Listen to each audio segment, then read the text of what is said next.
ദൈവത്തിന് സ്തുതി. നമുക്ക് ദൈവത്തിന്റെ രക്ഷാകര പദ്ധതിയോട് ഐക്യപ്പെടാൻ വേണ്ടിയാണ് നമ്മുടെ ഓരോ ജീവിത സാഹചര്യങ്ങളിലും ചെറുതും വലുതുമായ സഹനങ്ങളും സങ്കടങ്ങളും ദുരിതങ്ങളും രോഗങ്ങളും നമ്മളെ കൂടെ വരുന്നത്, അല്ലേ? ആണോ?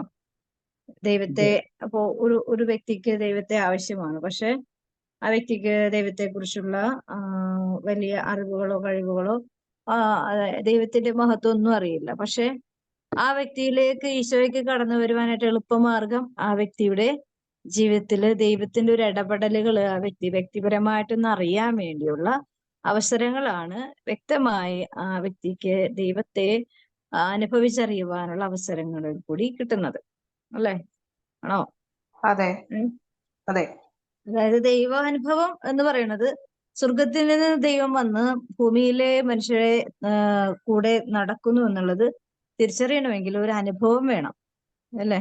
ഇല്ലാന്നുണ്ടെങ്കിൽ അങ്ങനെ ഒരു ചിന്ത തന്നെ മിഥ്യാധാരണയായി തോന്നും. അപ്പോൾ എങ്ങനെയാണ് ദൈവത്തിന് എല്ലാം കൃത്യമായിട്ട് അറിയാം. ഒരു വ്യക്തിയെ എങ്ങനെ സഹായിക്കണം, ഒരു വ്യക്തിയുടെ ജീവിതത്തില്, അതായത് അവന് അസാധ്യമായ കാര്യങ്ങളില് സാധ്യമാക്കുവാനിടയുള്ള സാഹചര്യങ്ങളിൽ കൂടി ദൈവാനുഭവമാക്കി മാറ്റുവാൻ ദൈവത്തിന്റെ രക്ഷാകര പദ്ധതിക്ക് സാധിക്കും.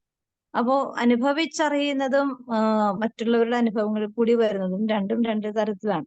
പക്ഷെ വിശ്വാസം എന്നത് പ്രഘോഷിക്കപ്പെടുമ്പോഴാണ് അതിലേക്കുള്ള ഒരു ചായ്വ്. ഇപ്പൊ നമുക്കറിയാം, ഈ കൃപാസനത്തില് ഓരോരുത്തരുടെ ടെസ്റ്റ് മണികൾ കണ്ടിട്ടാണ് ഓരോരുത്തരും അങ്ങോട്ടേക്ക് ഒഴുകണത്, അല്ലേ? ആണോ? കേൾക്കാവോ? അതെ. അതായത് എല്ലാവരുടെയും ടെസ്റ്റ് മണികൾ എല്ലാവർക്കും അത്ഭുതമായിട്ട് മാറ്റുകയാണ്, അത്ഭുതകരമായ ടെസ്റ്റ് മണികളായിട്ട് മാറ്റുകയാണ്. അപ്പോ എനിക്കും സാധിക്കും എന്നുള്ള പ്രതീക്ഷയോടും പ്രത്യാശയോടും കൂടിയാണ് അങ്ങോട്ട് പോകുന്നത്. കാരണം അവിടെ പ്രഘോഷിക്കപ്പെടുന്നുണ്ട് അമ്മ മാതാവ് നടത്തുന്ന ഓരോ അത്ഭുത പ്രവൃത്തികളും. കാരണം ആ വ്യക്തിയുടെ വിശ്വാസം വഴി മാത്രമാണ് അവിടെ അത്ഭുതം നടക്കുന്നതെന്ന് നമ്മൾ പലപ്പോഴും മനസ്സിലാക്കാറില്ല, അല്ലെ? അപ്പൊ നമുക്ക് വിശ്വസിച്ചാൽ ദൈവമഹത്വം നീ ദർശിക്കും, അല്ലെ? വിശ്വസിച്ചാൽ ദൈവമഹത്വം ദർശിക്കും എന്ന് പറയുമ്പോൾ അത് എവിടെ നിന്ന് വിശ്വസിച്ചാലും എങ്ങനെ വിശ്വസിച്ചാലും ആ വിശ്വാസത്തിന്റെ വിശുദ്ധി ഉണ്ടല്ലോ. ഇപ്പൊ നമ്മള് എന്താണ് നമ്മൾക്കുള്ള വിശ്വാസം എന്ന് പറഞ്ഞാൽ അത് ദൈവീക ഇടപെടലുകൾ ഉണ്ടാകണം എന്നുള്ളൊരു വാശിയുണ്ട്. ഇപ്പൊ നമുക്കിപ്പോ പാരന്റ്സ് മക്കളെ സഹായിക്കണമെന്ന് എന്താണ് മക്കളുടെ ഒരു അവകാശമാണ്, അല്ലേ? അതുപോലെ തന്നെയാണ് മക്കൾക്ക് വേണ്ടിയാണ് ജീവിക്കേണ്ടത്. അപ്പൊ പിതാവായ ദൈവം ഇത് തന്നെയാണ് ആവർത്തിച്ചുകൊണ്ടിരിക്കുന്നത്, അല്ലെ? പിതാവായ ദൈവം മക്കൾക്ക് വേണ്ടി, അതുകൊണ്ടാണല്ലോ സ്വപുത്രനെ പോലും ഒഴിവാക്കാതെ തന്റെ ജീവനെ ഈ ഭൂമിയിൽ ഭീകരമായി തീവ്രമായ കഠിനമായ സഹനങ്ങൾക്ക് വിട്ടുകൊടുത്തത്. എന്തിനു വേണ്ടിയാണ്?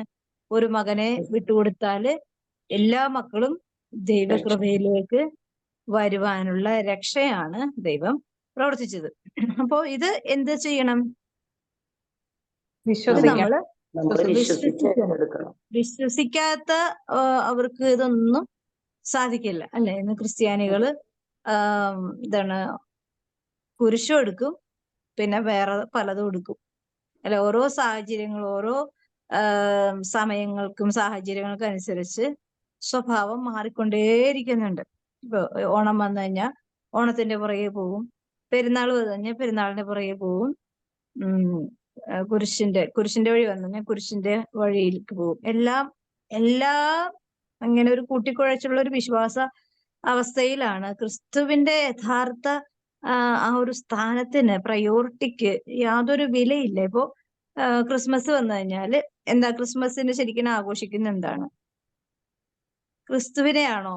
സാന്താക്ലൂസിനെയാണ്, അല്ലെ? എല്ലാരും പപ്പാനിക്കലിക്കാണ് പോണത്. ക്രിസ്തു അവിടെ വലിയ പ്രയോറിറ്റി ഒന്നുമില്ല, അല്ലെ? പ്രയോറിറ്റി വരുന്നത് സാന്താക്ലോസും സെലിബ്രേഷൻസുമാണ്. ക്രിസ്തു അവിടെ ആരുമില്ല, ഒന്നുമല്ലാത്ത രീതിയിലാണ് മാറുന്നത്. കുറെ ഡാൻസും പാട്ടും കൂത്തും അല്ലാതെ വേറെ ഒന്നും അവിടെ ഇല്ല. അപ്പോ എന്താണ് ഫോക്കസ് ചെയ്യുന്നത് എന്നുള്ളത് മനുഷ്യർക്ക് മനസ്സിലാകുന്നില്ല. ഇപ്പൊ ഓണം വന്നു കഴിഞ്ഞാൽ സാന്താക്ലൂസിന്റെ പുറകെ പോണ ആൾക്കാര് ഓണത്തിന്റെ പുറകെ പോകും, അല്ലെ? അപ്പോ എന്താണ് ലക്ഷ്യബോധം ഇല്ലാത്ത ഒരു ജീവിത കാലഘട്ടത്തിന്റെ ഇടയിലാണ് രക്ഷ നമുക്ക് അന്യമായി മാറിപ്പോകുന്നത്. അവിടെയെല്ലാം നമുക്ക് ദൈവകരുണയിലേക്ക് ചേർത്ത് വെച്ച് നമുക്ക് പ്രാർത്ഥിക്കാം. ദൈവമേ, ലക്ഷ്യബോധം ഉണ്ടാകുവാൻ, പ്രത്യേകിച്ച് ഒരു നമുക്ക് നമ്മുടെ പാരൻസിനെ നമ്മൾക്ക് നമ്മുടെ ജീവിതത്തിലുള്ള പ്രയോറിറ്റി എത്രത്തോളം വലുതാണ്. എന്നാല് ആ പാരൻസിനെ സൃഷ്ടിച്ച ദൈവം, നമ്മളെ സൃഷ്ടിച്ച ദൈവം എല്ലാം ഒന്ന് തന്നെയാണ്. ആ ദൈവത്തിലേക്കുള്ള ഒരു വ്യക്തമായ സത്യബോധത്തോടു കൂടെയുള്ള ദൈവീക ഇടപെടൽ, ദൈവത്തോടുള്ള ചേർന്ന് നിൽക്കുന്ന ഒരു ജീവിതം. ഇത് പാരൻസിനെ നമ്മളെ മാത്രമാണോ സൃഷ്ടിച്ചത്? ഈ സൃഷ്ടപ്രപഞ്ചം മുഴുവനും സർവശക്തനായ ദൈവത്തിന്റെ കരുണയാലാണ് നിലനിൽക്കുക. പണ്ടേ ഈ ഭൂമി ഇല്ലാതായി പോകേണ്ട സമയം പണ്ടേ കഴിഞ്ഞു, അല്ലെ? പുസ്തകത്തിലെ 6-ാമത്തെ അധ്യായത്തിൽ തന്നെ കർത്താവ് വേദനയോടുകൂടെ വിലപിക്കുന്നുണ്ട്. മനുഷ്യനെ സൃഷ്ടിച്ചതിൽ പരിതപിക്കുന്ന ഒരു ദൈവത്തേക്കാണ്. എന്നിട്ട് ദൈവം ഇത് നിർത്തലാക്കിയോ? ഇല്ല. എന്താ കാര്യം? ദൈവത്തിന്റെ അനുഗ്രഹ വാഗ്ദാനം സർവ മക്കളും സ്വീകരിക്കണം.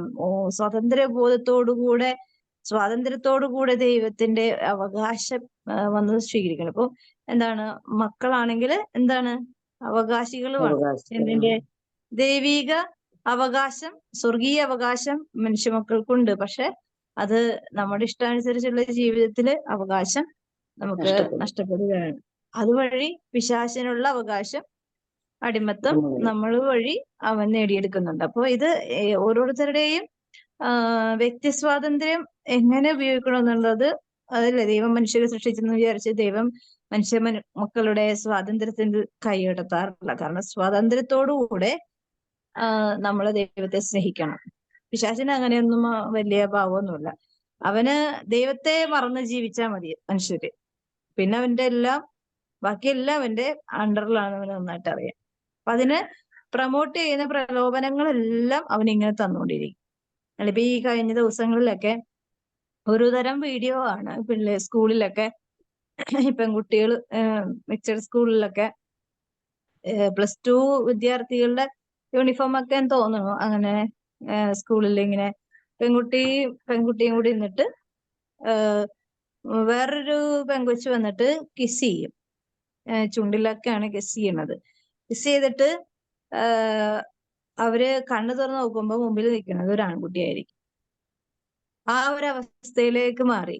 അപ്പോ ഈ കണ്ണ് കെട്ടി വെച്ചിരിക്കുന്ന കൊച്ചു വിചാരിക്കുന്നത് മുമ്പിലിരിക്കുന്ന പയ്യനാണ് എന്നെ കിസ് ചെയ്യുന്നത്. ആ പെൺകൊച്ചിന് ചിലപ്പോ അത് മതി അതിന്റെ ജീവിതത്തില് ഒരു 2 തരത്തില്. ചിലപ്പോ ആ കൊച്ചു അതുവഴി നശിക്കും, ചിലപ്പോ അതുവഴി വലിയ ഡിപ്രഷനിലേക്ക് പോകും. ഒരു കൊച്ച് ഭയങ്കര കരച്ചിലായിരുന്നു. ഞാൻ എന്തിനാ ഇങ്ങനെ പൈശാചികതയാണ്. പിള്ളേര് ആഘോഷിക്കുന്നത് ഇങ്ങനെയുള്ള വൾഗറായിട്ടുള്ള കളികളാണ്, പ്രാങ്ക് കളികളാണ്. ശരിക്കും പെൺകൊച്ചാണ് അതിനെ കിസ് ചെയ്യണത്. പക്ഷെ പെട്ടെന്ന് ആ കണ്ണ് അഴിച്ച് തുടങ്ങുമ്പോഴേക്കും വന്ന് നിൽക്കുന്നത് ഒരു ആൺകൊച്ചിനെ ഉന്തി തള്ളി ആ പെൺകൊച്ചിന്റെ മുമ്പിൽ കൊണ്ടു നിർത്തും. അപ്പൊ ആ പെൺകൊച്ച് വിചാരിക്കുന്നത് എന്നെ കിസ് ചെയ്തത് ഈ ആൺകുട്ടിയാണെന്ന്. അങ്ങനത്തെ ഒരു പ്രാങ്ക് ചെയ്യുന്ന, കബളിപ്പിക്കുന്ന ഒരു തരം രീതി. പക്ഷെ ആ കൊച്ചിന് ചിലപ്പോ ആൺകൊച്ചിനും പെൺകൊച്ചിനും രണ്ടുപേർക്കും ഒരു ഇതും ഉണ്ടാവില്ലായിരിക്കാം. പക്ഷെ ഈ കൂടെ നിൽക്കുന്ന കുട്ടിപിശാചികള് ഇങ്ങനെയുള്ളൊരു മോട്ടിവേഷൻ കണ്ടോ, ഒരു പൈശാചികതയുടെ മോട്ടിവേഷൻസ് ആണ് കൊടുക്കുന്നത്. ഒരു കൊച്ച് ഭയങ്കര കരച്ചിലായിരുന്നു, കരഞ്ഞ് അതിന്റെ കണ്ണൊക്കെ വല്ലാണ്ടായി. അപ്പൊ അങ്ങനെയുള്ള കളികളാണ് ഇപ്പോഴത്തെ സ്കൂളുകളിൽ നടന്നുകൊണ്ടിരിക്കുന്നത്. അപ്പോ ഇത് നമ്മൾ അറിയുന്നുണ്ടോ? മാതാപിതാക്കൾ ഇത് വല്ലതും അറിയുന്നുണ്ടോ? അപ്പൊ ഇത് ഈ ടീച്ചേഴ്സ് വല്ലതും അറിയുന്നുണ്ടോ? ഇതിപ്പോ വീഡിയോ പിള്ളേരുടെ അടുത്ത് എല്ലാവരുടെ അടുത്ത് ഫോണുള്ളത് കൊണ്ട് ഇതൊരു കുറേ വീഡിയോ ഞാനത് ഒരു വീഡിയോയിൽ ഞാൻ ഇങ്ങനെ കമന്റ് ഇട്ടു. ഇതൊരു പൈശാചികമായ കളിയാ. കാരണം ആ കൊച്ചുങ്ങളുടെ ഭാവിയാണ് അതുവഴി മിസ്യൂസ് ചെയ്യണത്. 12th പഠിക്കുന്ന കൊച്ചുങ്ങളാ. ഇത് എന്ത് വൃത്തികേട് കാണിച്ചാലും അപ്പൊ തന്നെ വൈറലാക്കാൻ കയ്യിലൊരു ഫോൺ ഉള്ളത് കൊണ്ട് ഒട്ടും സമയം കളയണില്ല.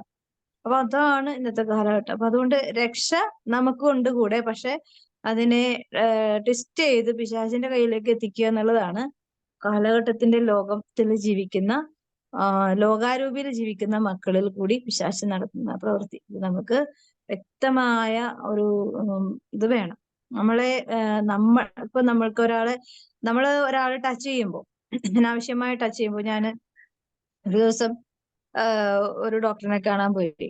അപ്പൊ എനിക്ക് പരിചയമുള്ള ഡോക്ടറാണ്. അപ്പൊ ആ ഡോക്ടർ എന്റെ പ്രഷർ നോക്കി. പ്രഷർ നോക്കുമ്പോൾ നമുക്കറിയാലോ, എങ്ങനെ കൈ പിടിച്ച് നോക്കുമ്പോൾ എങ്ങനെ നമുക്കറിയാം. പക്ഷെ ആ പിടുത്തത്തിലേക്ക് ഒരു സ്വാഭാവികതയിൽ വ്യത്യാസം വന്നപ്പോഴേക്കും ഞാൻ പറഞ്ഞു, അനാവശ്യമായ ടച്ചിങ് ഒന്നും വേണ്ട എന്ന് പറഞ്ഞു. കാരണം അത് അതിന്റെ ആവശ്യമില്ല. ഡോക്ടറിന്റെ ഡ്യൂട്ടി ചെയ്താൽ മതി. ആവശ്യമില്ലാത്ത ടച്ചിങ് ഒന്നും പേഷ്യൻസിനോട് വേണ്ടിട്ടാന്നുള്ളത്. അപ്പൊ എനിക്ക് പരിചയമുള്ളതുകൊണ്ട് പുള്ളി അങ്ങനെയൊന്നും വിചാരിച്ചല്ല എന്ന് പറഞ്ഞു. ഞാൻ എങ്ങനെ വിചാരിച്ചാലും കൊള്ളാം, മേലിത് ആവർത്തിക്കരുത് കേട്ടാന്ന് പറഞ്ഞു. നമ്മളങ്ങനെ ഒരു എന്താണ്, നമുക്ക് നമ്മുടേതായ വ്യക്തി സ്വാതന്ത്ര്യം അല്ലെങ്കിൽ വ്യക്തിത്വം ഇല്ലാതെ ആവുമ്പോഴാണ് ഇങ്ങനെയുള്ള അവസ്ഥയില് നമ്മള് മൗനം. ഈ ആവശ്യമുള്ള സമയത്തൊന്നും മിണ്ടൂല, അനാവശ്യമായി വളവളാന്നിങ്ങനെ അടിച്ച് നമ്മളുടെ ആ ഒരു വ്യക്തിത്വം നശിപ്പിച്ച് കളയുന്ന ഒരു കാലഘട്ടം. ചില സമയത്ത് മിണ്ടാതിരിക്കുമ്പോൾ പലതിനും സ്വാതന്ത്ര്യം കൊടുക്കുകയാണ്. മൗനം ഒരു സ്വാതന്ത്ര്യവും, മൗനം സമ്മതം എന്ന് പറഞ്ഞ പോലെ മൗനം മറ്റൊരു സ്വാതന്ത്ര്യത്തിലേക്ക്, പിശാചിനെ ഇടിച്ചു കയറാനുള്ള ഒരു സ്വാതന്ത്ര്യത്തിലേക്കും നമ്മളെ രക്ഷ നശിപ്പിച്ച് കളയാനുള്ള അവസ്ഥയിലേക്കും പിശാച് കൊണ്ടുപോകും. നമുക്ക് മറിയത്തിന് സ്തോത്രഗീതം വായിക്കാം. ഫ്രീഡ വായിക്കാം. വായിക്കാം. വിശുദ്ധ ലൂക്കായുടെ സുവിശേഷം 1-ാം അധ്യായം 46 മുതൽ 55 വരെയുള്ള തിരുവചനങ്ങൾ. പരിശുദ്ധ അമ്മയുടെ സ്തോത്രഗീതം. മറിയം പറഞ്ഞു, എന്റെ ആത്മാവ് കർത്താവിനെ മഹത്വപ്പെടുത്തുന്നു, എന്റെ ചിത്തം എന്റെ രക്ഷകനായ ദൈവത്തിൽ ആനന്ദിക്കുന്നു. അവിടുന്ന് തന്റെ ദാസിയുടെ താഴ്മയെ കടാക്ഷിച്ചു. ഇപ്പോൾ മുതൽ സകല തലമുറകളും എന്നെ ഭാഗ്യവതി എന്ന് പ്രകീർത്തിക്കും. ശക്തനായവൻ എനിക്ക് വലിയ കാര്യങ്ങൾ ചെയ്തിരിക്കുന്നു. അവിടുത്തെ നാമം പരിശുദ്ധമാണ്. അവിടുത്തെ ഭക്തരുടെ മേൽ തലമുറകൾ തോറും അവിടുന്ന് കരുണ വർഷിക്കും. അവിടുന്ന് തന്റെ ഭുജം കൊണ്ട് ശക്തി പ്രകടിപ്പിച്ചു.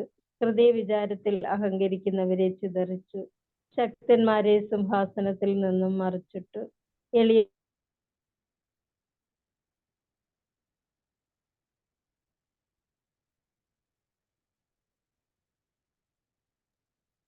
എളിയവരെ ഉയർത്തി. കേൾക്കുന്നുണ്ടോ? എളിയവരെ ഉയർത്തി. അത് കഴിഞ്ഞിട്ട് വായിക്കുക. എളിയവരെ ഉയർത്തി. എളിയവരെ ഉയർത്തി, വിശക്കുന്നവരെ വിശിഷ്ട വിഭവങ്ങൾ കൊണ്ട് സംതൃപ്തരാക്കി, സമ്പന്നരെ വെറും കൈയോടെ പറഞ്ഞയച്ചു. തന്റെ കാരുണ്യം അനുസ്മരിച്ചുകൊണ്ട് അവിടുന്ന് തന്റെ ദാസനായ ഇസ്രായേലിനെ സഹായിച്ചു. നമ്മുടെ പിതാക്കന്മാരായ അബ്രാഹത്തോടും അവന്റെ സന്തതികളോടും എന്നേക്കുമായി ചെയ്ത വാഗ്ദാനം അനുസരിച്ച് തന്നെ. ദൈവവചനമാണ് നാം കേട്ടത്. നമ്മുടെ കർത്താവ് യേശുവിനെ സ്തുതി. നമുക്ക് ദൈവത്തെ സ്തുതിക്കാം. നമുക്ക് എളിയവരെ ഉയർത്തി അവിടുന്ന് വിശക്കുന്നവരെ വിശിഷ്ട വിഭവങ്ങൾ കൊണ്ട് സംതൃപ്തരാക്കി. അതായത് വിശപ്പ് എന്ന് പറഞ്ഞാല് എന്തിനെ കുറിച്ചുള്ള വിശപ്പ് വേണം? മനുഷ്യർ ജീവിക്കാനായിട്ട് ഭക്ഷണം വേണം. അതിന് മാത്രം വേണ്ടിയുള്ള ഒരു വിശപ്പാണെങ്കിൽ നമ്മള് നിത്യനരകത്തിലായിരിക്കും പോയി പതിക്കണത്, അല്ലേ? ആണോ? കേക്കാവോ? പ്രൈസ് കേക്കാമോ? കേൾക്കാം. ഒന്ന് റെസ്പോണ്ട് ചെയ്യ്. എന്തിനെ കുറിച്ചുള്ള വിശപ്പൊക്കെയാണ് വേണ്ടത്? ആത്മാവിനായുള്ള ദാഹം. ആത്മാവ് സുരക്ഷിതമായിട്ട് നിലകൊള്ളാനുള്ള ഒരു വിശപ്പും കൂടി വേണം. അല്ലേ? നമ്മളിപ്പോ വെറുതെ അങ്ങോട്ട് ജീവിച്ചു പോകുന്ന ഒരവസ്ഥയാണെങ്കിൽ നമ്മളൊരു വഞ്ചനയുടെ ലോകത്താണ് ജീവിക്കുന്നത്. അപ്പോ നമുക്ക് വിശിഷ്ടമായ ദാനങ്ങൾ ഉണ്ടെങ്കിൽ മാത്രമേ എന്തുണ്ടോ രക്ഷപ്പെടാൻ പറ്റുള്ളൂ. നമുക്ക് നമ്മളുടെ ആത്മാവും ശരീരവും ഹൃദയവും ഒക്കെ നമുക്ക് ഒരു അലസതയും ഒരു അലംഭാവത്തിൽ ജീവിക്കുകയാണെങ്കിൽ ആര് വേണമെങ്കിലും നമ്മുടെ ജീവിതത്തിലേക്ക് മേയാൻ വരും. ആര് വേണമെങ്കിലും നമ്മൾ ആക്രമിക്കാൻ വരും. ആര് വേണമെങ്കിലും നമ്മൾ അപമാനിക്കാൻ, അധിക്ഷേപിക്കാനും വരും. പക്ഷെ അങ്ങനെ വരാതിരിക്കണമെങ്കിൽ ഞാൻ എന്ന വ്യക്തിത്വത്തില് ഒരു ഉറച്ച കോൺഫിഡൻസ് ഉണ്ടാവണം. വേണ്ടേ? വേണോ? എന്നെ നോക്കുന്നവൻ എന്റെ കണ്ണുകളിൽ കൂടി മറ്റൊരു സംഭവം കാണണം, ഒരു പവർ. അതെ.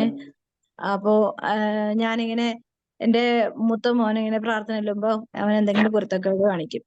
അപ്പൊ ഞാനിങ്ങനെ വെറുതെ നോക്കും. അപ്പൊ അവൻ പറയും, "ഇത് നോക്കല്ലേ, എന്റെ കണ്ണീന്ന് വെള്ളം വന്നെന്ന്" പറയും. അപ്പൊ ഞാൻ ഓർക്കും, എന്റെ കണ്ണ് ഒരെണ്ണം ചെറുത് ഒരെണ്ണം വലുതുമാണ്. ചെറിയ അങ്ങനെ പെട്ടെന്ന് നോക്കിയാൽ മനസ്സിലാവില്ല. അപ്പൊ ഞാൻ ഈ പൊട്ടക്കണ്ണ് കൊണ്ട് നോക്കിയിട്ട് പോലും അവനതിന്റെ ശക്തി വരുന്നുണ്ടല്ലോ, അത് ഞാൻ ഉള്ളിൽ ഇങ്ങനെ മനസ്സിലായി. അപ്പൊ അമ്മ നോക്കിയാല് എന്റെ കണ്ണീന്ന് വെള്ളം വരും എന്ന് പറയും. അതുപോലെ ഞാൻ ഇതിനു മുമ്പ് ഞാനിങ്ങനെ എല്ലാ കാര്യങ്ങളും ഫ്രാങ്കായിട്ട് പറയണതിന്റെ കാര്യം, നമ്മളുടെ ഉള്ളിലുള്ള ഒരാളാണ് ഇതിന്റെ പുറകെ പ്രവർത്തിക്കുന്നതെന്ന് നമ്മൾ മനസ്സിലാക്കണം. അല്ലാണ്ട് നമ്മൾ സ്വതവേ വളരെ ദുർബലരാണ്. ഞാനിങ്ങനെ ഡിഗ്രിക്ക് കോളേജിൽ പഠിക്കുന്ന സമയത്ത് ഞങ്ങൾക്ക് ഇവിടെ ബോട്ടായിരുന്നു. അപ്പോ അന്ന് ഒരു ഫംഗ്ഷന് പോയിട്ട് തിരിച്ചു വന്നവൻ ഒറ്റക്കാണ്. അപ്പോ ഒരുത്തനും അങ്ങനെ കുറേ ദൂരെ ബോട്ടിന്റെ ഒരറ്റത്ത് പോയി നിന്നിട്ട് പതിയെ ആളുകളൊന്നുമില്ല. അപ്പൊ ഇങ്ങനെ ഒരുത്തൻ ഭയങ്കര ഒരു കണ്ണിറുക്കി ഇറുക്കി ഇറുക്കി ഞാൻ വിഷമിക്കണേ.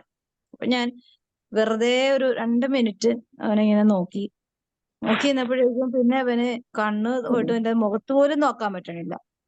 അപ്പൊ ഞാൻ വിചാരിച്ച്, കൊള്ളാം, എനിക്കൊരു പവറുണ്ട്, എന്റെ മുഖത്ത് നിന്ന് അവന് എന്തോ ഒരു അപകടം ഫീൽ ചെയ്യുന്നത് പോലെ അവന് തോന്നി. അതുകൊണ്ട് പിന്നെ അന്ന് തുടങ്ങി ഇന്ന് വരെ അവൻ എന്റെ നേരെ നോക്കൂല. എനിക്കറിയാവുന്നൊരു പയ്യനാ. അപ്പൊ ഇത്ര പ്രായമൊക്കെ ഞാനന്ന് ഒരു 10-16 വയസ്സേ ഉള്ളൂ അന്ന്. അപ്പൊ ഞാൻ ഇന്ന് എന്റെ മക്കളോടും പറയും, നമ്മളുടെ ഒരു വ്യക്തിത്വം നമ്മളെന്നും സൂക്ഷിച്ചു കഴിഞ്ഞാല് നമുക്ക് എവിടെ പോയി നിൽക്കാനും ഒരു പേടിയും വേണ്ട ആവശ്യമില്ല. കാരണം നമുക്ക് വ്യക്തിത്വം, നല്ലൊരു വിൽ പവർ, വിൽ പവർ, നമുക്ക് വിൽ പവർ തരുന്നത് ആരാ? വിൽ പവറിന്റെ ചെറിയവൻ വലിയവനാൽ അനുഗ്രഹിക്കപ്പെടുന്നു. ചെറിയവനെ നമ്മൾ ദൈവത്തിന്റെ മുമ്പിൽ, ലോകത്തിന്റെ മുമ്പിൽ വളരെ നിസ്സാരരാ. പലർക്കും ഞാനിപ്പോ എന്നെ തന്നെ ഇതായിട്ട് പറഞ്ഞല്ല, എനിക്ക് തന്നെ അത്ഭുതം തോന്നാറുണ്ട് ചില സമയങ്ങളില്. എന്റെ നോട്ടങ്ങൾ അവർക്ക് ഭയങ്കര ഭയം ജനിപ്പിക്കുന്നതായിട്ട് തോന്നാറുണ്ട്. അധികം ഒന്നും നമ്മൾ സംസാരിക്കുമ്പോഴല്ല പ്രശ്നമുള്ളൂ. നമ്മള് ഒരു നോട്ടം കൊണ്ട്, അതാണ് നമ്മുടെ നോട്ടത്തിൽ കൂടി പോലും ഒരു പ്രത്യേകമായ ശക്തി ഇറങ്ങണമെന്നുണ്ടെങ്കിൽ അതിനുള്ളിൽ ഈ നോട്ടം, ഈ കണ്ണ് തന്നവന്റെ ശക്തിയാണ് ആ കണ്ണിൽ കൂടി ഇറങ്ങണമെന്ന് എനിക്ക് പലപ്പോഴും തോന്നിയിട്ടുണ്ട്. അതുകൊണ്ട് നമുക്ക് ഒരു വചനമുണ്ട്, ദൈവവചനം നമ്മുടെ ഉള്ളിലുണ്ടെങ്കിൽ മറ്റുള്ളവര് നമ്മളെ ഭയപ്പെടും എന്നുള്ള ഒരു വചനം ഉണ്ടല്ലോ നിയമാവർത്തനത്തിൽ. ഉണ്ട്, ഞാനത് വായിച്ചിട്ടുണ്ട്. അപ്പോ ഇത് എന്താന്ന് വെച്ചാൽ നമ്മുടെ ഉള്ളില് അന്നൊന്നും നമ്മൾ ചെറുപ്പത്തിലൊന്നും വലിയ ഭയത്തിലോ ദൈവസ്നേഹത്തിലോ ഒന്നുമല്ല. പക്ഷെ നമ്മളുടെ മനസാക്ഷിക്കനുസരിച്ചാണ് നമ്മൾ ജീവിക്കുന്നത്, അല്ലെ? നമ്മുടെ മനസാക്ഷി മോശമാണെങ്കിൽ നമ്മളെ കീഴ്പ്പെടുത്താൻ എല്ലാവർക്കും സാധിക്കും. മനസ്സിലായോ? നമ്മുടെ മനസാക്ഷി, അതുകൊണ്ടാണ് ഈശോ പറയണത്, എന്താണ്, നിങ്ങളുടെ മനസാക്ഷിയെ നിർമ്മലമായി സൂക്ഷിക്കുവിൻ. അപ്പൊ ആരും ഇപ്പൊ എനിക്ക് അല്ല, ഞാൻ ആയിട്ട് ഒരു ബന്ധവുമില്ല. ഞങ്ങളെ ബോട്ടിൽ പോകുമ്പോൾ ഭയങ്കര തിരക്കായിരിക്കുള്ളൂ. ചിലവര് തിരക്കുണ്ടാക്കാൻ വേണ്ടി തിരക്കുണ്ടാക്കും. ചില ബസ്സിലാണെങ്കിൽ അങ്ങനെയൊക്കെ തന്നെ. അപ്പൊ ഞാനിങ്ങനെ അനാവശ്യമായ പലതും കാണുമ്പോൾ എന്നെ ബാധിക്കുന്ന ഒരു വിഷയവുമല്ല, പക്ഷെ ഞാൻ വല്ലാണ്ട് അങ്ങോട്ട് പ്രതികരിക്കും. അപ്പോ ചിലവരത് ആസ്വദിക്കുന്നുണ്ടാവും, ചിലവര് ഒന്നും നിസ്സഹായാവസ്ഥയിൽ ഇരിക്കുന്നുണ്ടാവും. അപ്പോ പ്രതികരിക്കുന്നത് ഞാനാണെങ്കിൽ എനിക്ക് അങ്ങനെ ഒരു പേടിയില്ല.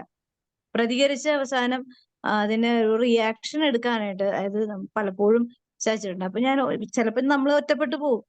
പക്ഷെ എന്താന്ന് വെച്ചാല് എന്റെ ഉള്ളിലുള്ള മനസാക്ഷി എനിക്കതിനെ അക്സെപ്റ്റ് ചെയ്യാൻ പറ്റാത്തത് കൊണ്ടാണ് എനിക്കത് പ്രതികരിക്കാൻ പറ്റുന്നത്. അത് ഇപ്പൊ നമുക്കറിയാലോ, ഒരു സ്ത്രീയെ സംബന്ധിച്ച് ഒരു ജീവിതം മുഴുവൻ വെല്ലുവിളികളാണ്. ഇങ്ങനെ ചെറുപ്പം മുതലേ വെല്ലുവിളികൾ നേരിട്ട് വളർന്നേക്കണുണ്ട്. നല്ല ബോൾഡ് ആകാനായിട്ട് കർത്താവിന്റെ കൃപയാല് ഇതുവരെ സാധിച്ചിട്ടുണ്ട്. അപ്പൊ നമുക്ക്, അതായത് ഒരാള് നമ്മളെ സഹായിക്കാൻ മുന്നോട്ട് വരണമെന്ന് എപ്പോഴും ഉണ്ടാവണമെന്നില്ല. നമ്മുടെ ഉള്ളില് ഒരാളുണ്ടെന്നുള്ള ഒരു ബോധ്യം ഉണ്ടെങ്കിൽ നമുക്ക് നമുക്കതിനെ നേരിടാൻ സാധിക്കും. ഇപ്പോ നമ്മളെ സഹായിക്കാൻ വന്നവൻ ഏതവസ്ഥയിൽ, എന്ത് ശുദ്ധിയോട്, എന്ത് ചിന്തയോടുകൂടിയാണ് നമ്മളെ സഹായിക്കാൻ വന്നത് എന്ന് പോലും നമുക്കറിയില്ല.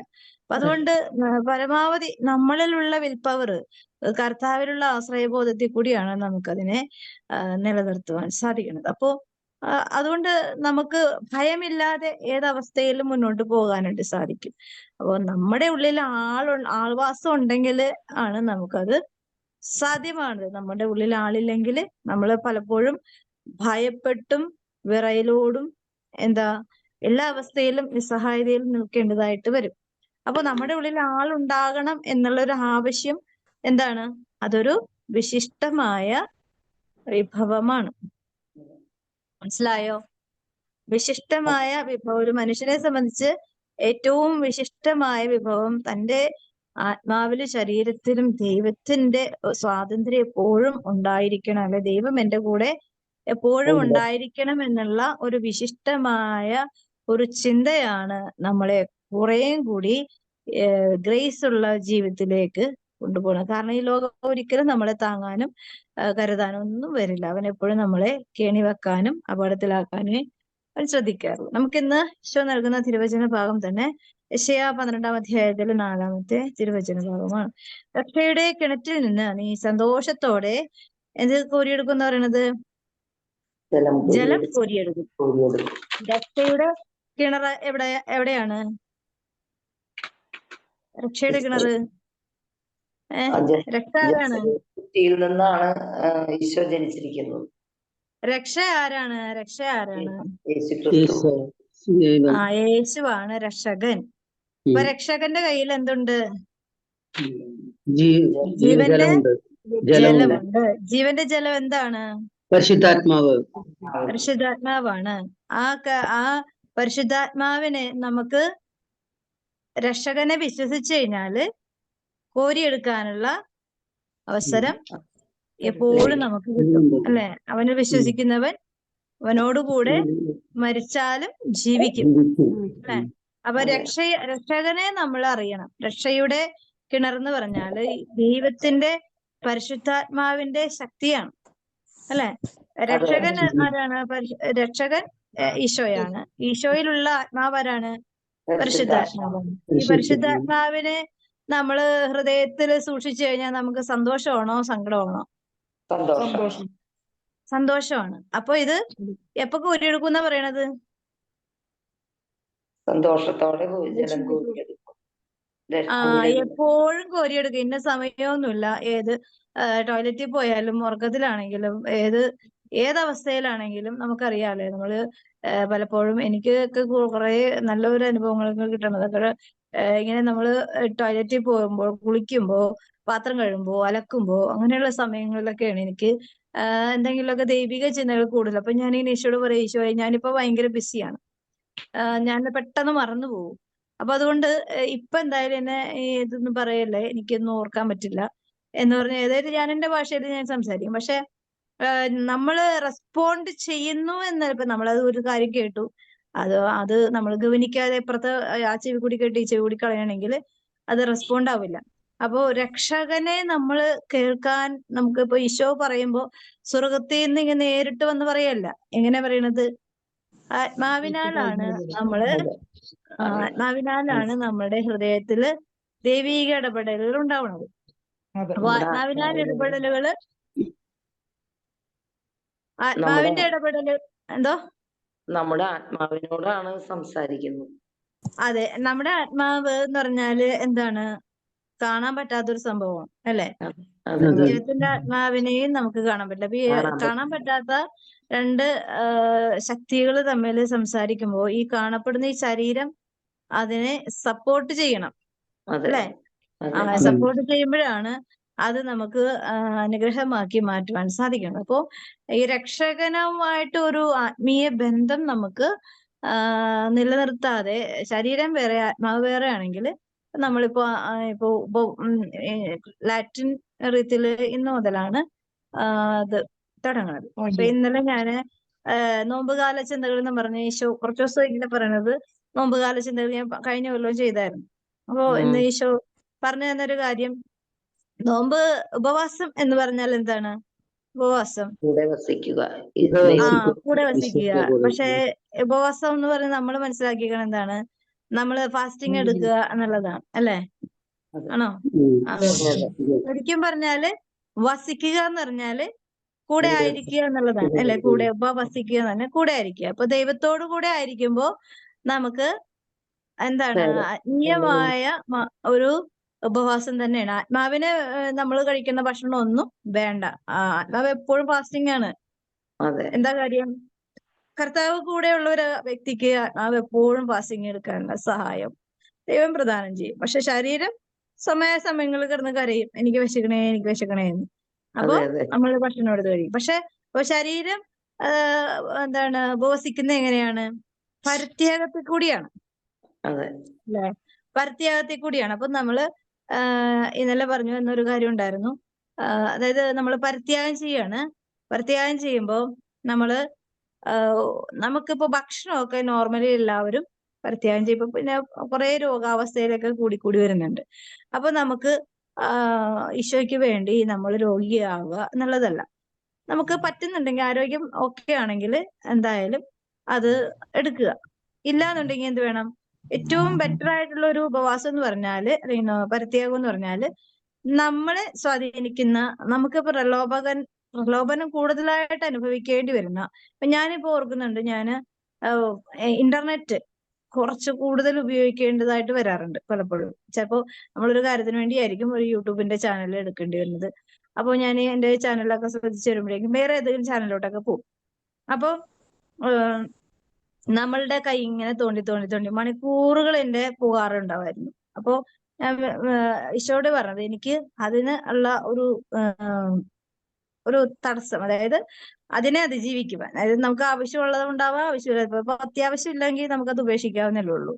അപ്പൊ കുക്കിങ്ങും മറ്റതും മറിച്ചതും ഒക്കെ ഈ ചെടികളും അതൊക്കെയാണ് ഞാൻ കൂടുതൽ നോക്കണത്. പക്ഷെ ഈ ദിവസങ്ങളിൽ അതൊന്നും നോക്കാതിരിക്കാതെ എന്റെ സമയം അങ്ങനെ വേസ്റ്റാക്കി കളയാതിരിക്കാൻ കുറച്ചുകൂടി എന്നെ സഹായിക്കണം, ശക്തിപ്പെടുത്തണം. പിന്നെ നാവിനെ നിയന്ത്രിക്കുക.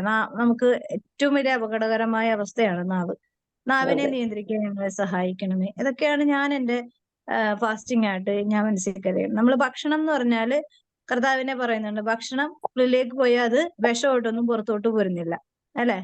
പക്ഷെ നമ്മുടെ നാവിൽ നിന്നും പോരുന്നത് ഇരട്ടി വിഷമായിട്ട് പോരാൻ ഒരുപാട് സാഹചര്യങ്ങളുണ്ട്.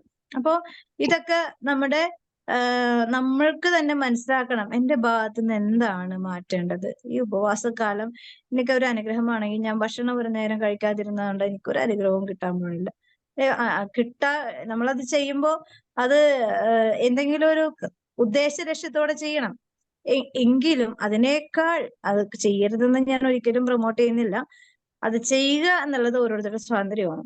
പക്ഷെ നമ്മളെ സ്വാധീനിക്കുന്ന പല പ്രലോഭനങ്ങളുണ്ടല്ലോ, അതിനെ അതിജീവിക്കുക. അതാണ് കുറേയും കൂടി പരിത്യാഗ കർമ്മമായിട്ട് നമ്മൾ എടുക്കുന്നെങ്കിൽ നമുക്കതിനെ, നമ്മുടെ ശരീരത്തെ അടക്കി നിർത്താൻ, ഒതുക്കി നിർത്തുക, നമ്മൾ പറയുന്ന അനുസരിക്കുവാൻ നമ്മുടെ ശരീരത്തെ നമുക്ക് മറ്റുള്ളവരെ പറഞ്ഞ് അനുസരിപ്പിക്കാൻ ഭയങ്കര എളുപ്പമാണ്. പക്ഷെ പലപ്പോഴും ഞാനിപ്പോ എനിക്ക് മക്കളെ പറഞ്ഞ് ചിലപ്പോഴൊക്കെ തിരുത്താൻ പറ്റാറില്ല.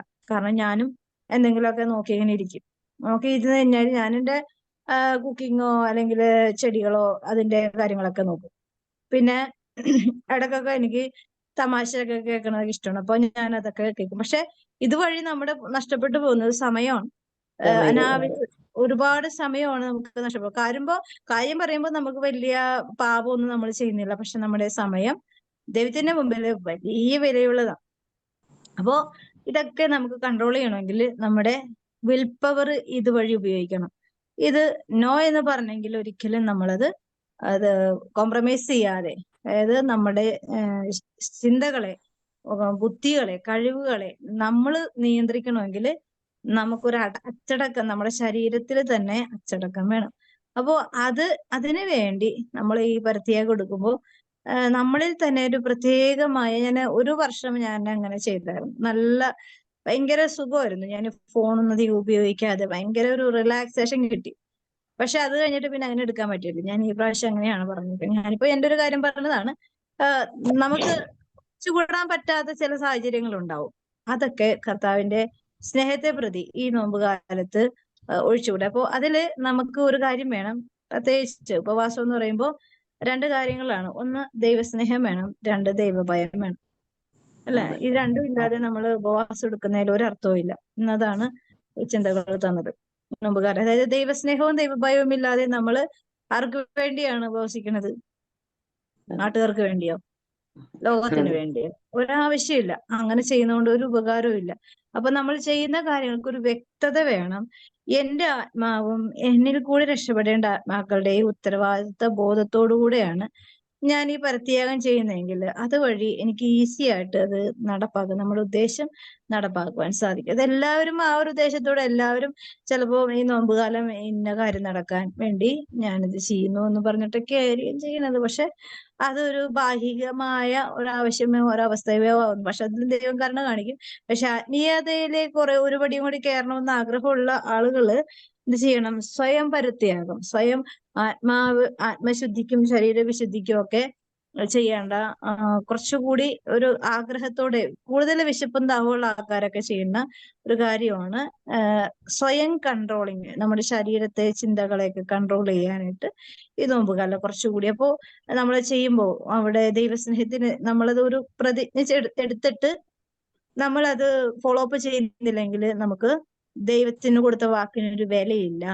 അപ്പൊ എന്ത് കുറയുന്നു? ദൈവസ്നേഹം കുറയുന്നു, ദൈവത്തോട് ഭയമില്ലാതെ മാറുന്നു. അപ്പോ അത് ദൈവസ്നേഹവും ദൈവഭയത്തിന്റെ മുമ്പിൽ നമുക്ക് നമ്മുടെ ഇഷ്ടാനുസരിച്ച് നിൽക്കുന്നെങ്കിൽ നമ്മൾ ഉപവാസമൊക്കെ അപ്പൊ നിർത്തുന്ന നല്ലത്. കാരണം കർത്താവിന്റെ നാമം വൃഥാ പ്രയോഗിക്കുന്ന ഒരു പാപം കൂടി തലക്കേറ്റി വെക്കുന്ന അവസ്ഥയിലേക്ക് വരും.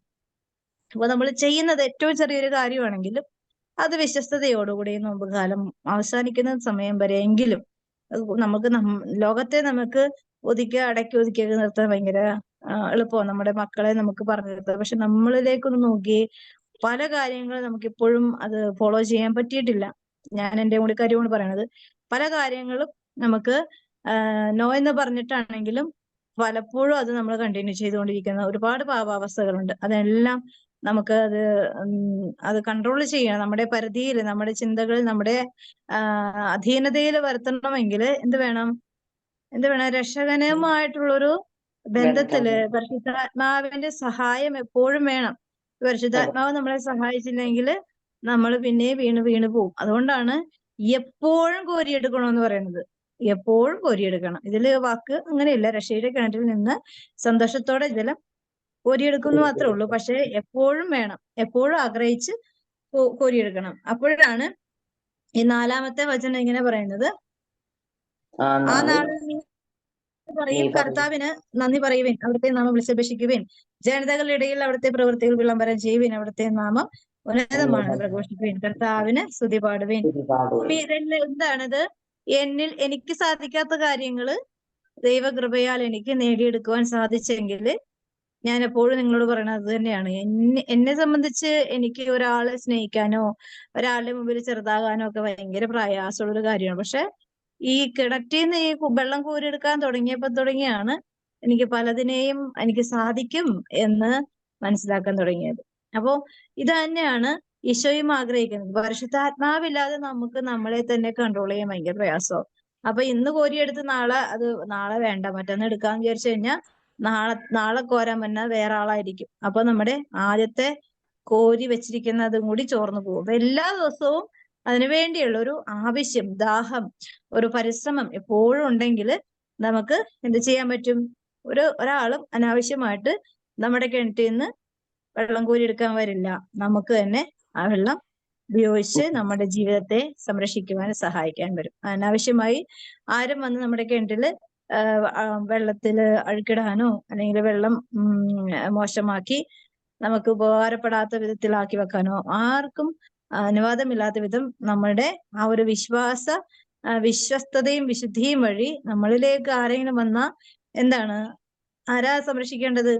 കർത്താവിന്റെ ആത്മാവ് നമ്മളെ സഹായിക്കും. ഒരാള് നമ്മളെ ആക്രമിക്കാൻ വരുമ്പോൾ നമ്മള് അറിയാതെ പോയാൽ പോലും കർത്താവിന്റെ ആത്മാവ് അതിനെ തടഞ്ഞു നിർത്തുവാനായിട്ട് ഇടയാകും. അപ്പൊ എന്താ കാര്യം? ഇവനിൽ ഒരു പരിശുദ്ധാത്മാവുണ്ട് എന്ന് പിശാചിന് ബോധ്യപ്പെട്ടു കഴിഞ്ഞാൽ പിന്നെ അവൻ വരാനായിട്ട് മടിക്കും. അപ്പൊ ഈ ഒരു ദിവസം കോരി നിർത്തി കഴിഞ്ഞാൽ പിറ്റേ ദിവസം നമ്മള് മടി കാണിച്ചു കഴിഞ്ഞാല് എന്ത് സംഭവിക്കും? ആ ദിവസം പിശാച് നമ്മുടെ ഉള്ള അന്ന് വരെ കോരിയെടുത്തതിനെ നശിപ്പിച്ചു കളയാൻ അവന് സാധിക്കും. അപ്പൊ അതുകൊണ്ട് എല്ലാ ദിവസവും വെള്ളം കോരാൻ പോയിക്കൊള്ളണം. ഏത് വെള്ളം?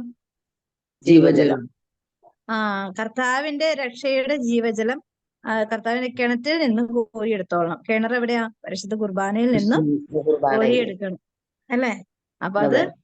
സാധിക്കുന്നത് പോലെ ആയിരിക്കുക. പരിശുദ്ധ കുർബാനയോടുള്ള ഒരു സമീപനമാണ് ജീവജലത്തെ എന്നും നമ്മുടെ ജീവിതത്തിൽ നിലനിർത്തുവാനായിട്ട് നമ്മളിൽ ദൈവാത്മാവ് സഹായിക്കുന്നത്. അതിന് പ്രത്യേകമായിട്ട് ഈ നോമ്പുകാലം നമ്മൾ ഓരോരുത്തരും അനുഗ്രഹിക്കട്ടെ എന്ന് പ്രാർത്ഥിക്കുന്നു.